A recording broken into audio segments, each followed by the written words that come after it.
سلام صاوعيت بايتوتات هزباو منقسقاسات ياكل مسرة عالم لغاوي صلال ملغتي كاب بايتوتات هزباو منقسقاسات ياكل حبرات منقسات أمريكا كندا عباي بريطانيا دنمارك فرنسان شودنن زغبركم أملا عالم تركوبي إرتراويان بقدامنت عزو سلامتانا يبصعكم بمغتصال بتي التكايد وزلهم زي حلل قال سين فتحن نحارنا تزبنان النامقوسنا أب كل سرعهم عوتنا سالتون نمنع كم زفلت ملو حزب إرترا يأكل نملكي يأكل نسقطا يأكل نمفللاي لبمتنسا نزي حالية حزبن هاجرن زي بلو زي حقاون قبات سرعات عمرو يحصيركا كابسورو نملاي حادنتاتون ودابيتاتون بمحيال بمجمريا بدرجة ختماتات وكرتي حزبي بممراز كاو حالفو بزنبرلن هاجرات بدرجة هاجر تترنيفو أبوزحات هاجرات بايتوتاتن صلالاتن يأكل مسريتو الله غير هاجرات دمان مسرات يشبا اللوا زخبركم أمولو عالم تركبو إرتراويان أبز زلنا يوان ركباتنا متحققازنا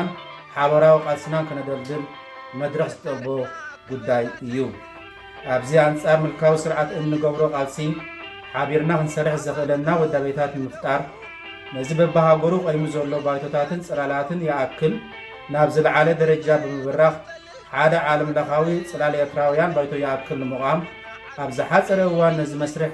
المجمار نتوم بدرجة هاجر بايتوتات مسرحكم زولوهم صاوعتنا نغرب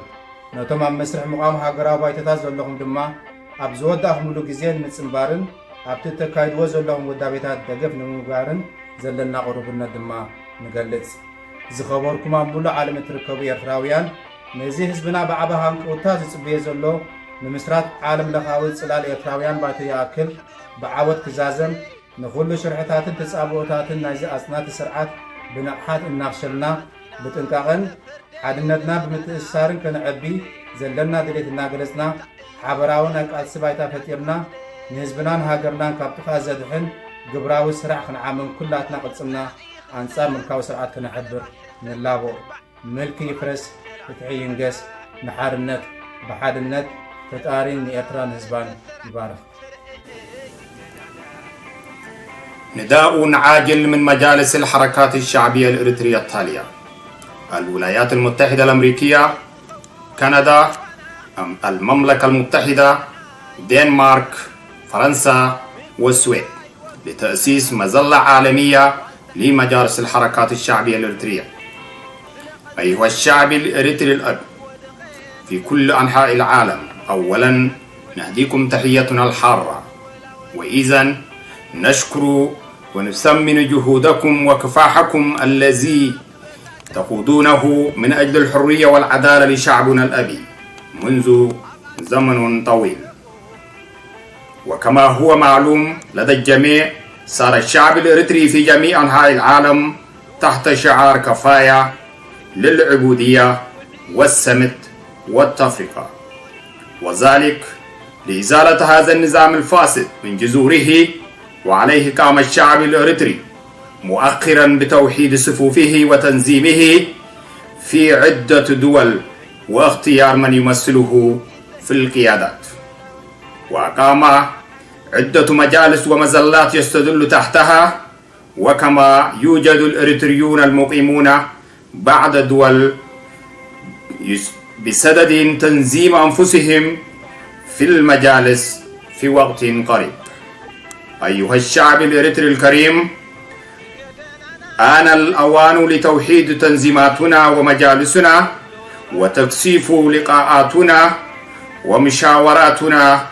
لتقوية نضالاتنا، وذلك بتأسيس مجلس عالمي موحد نستدل تحت مسمى كفاية. لذلك ندعو كل التنظيمات والمجالس الشعبية الإريترية في جميع أنحاء العالم لتأسيس مجلس وطني عالمي موحد في أقرب وقت ممكن. وكما لا يخفى عليكم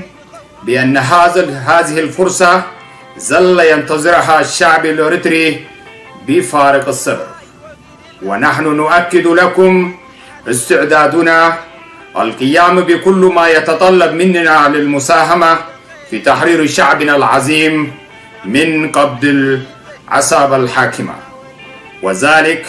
يتحقق فقط بتوحيدنا ووقوفنا معا. حفظ الله إريتريا وشعبها.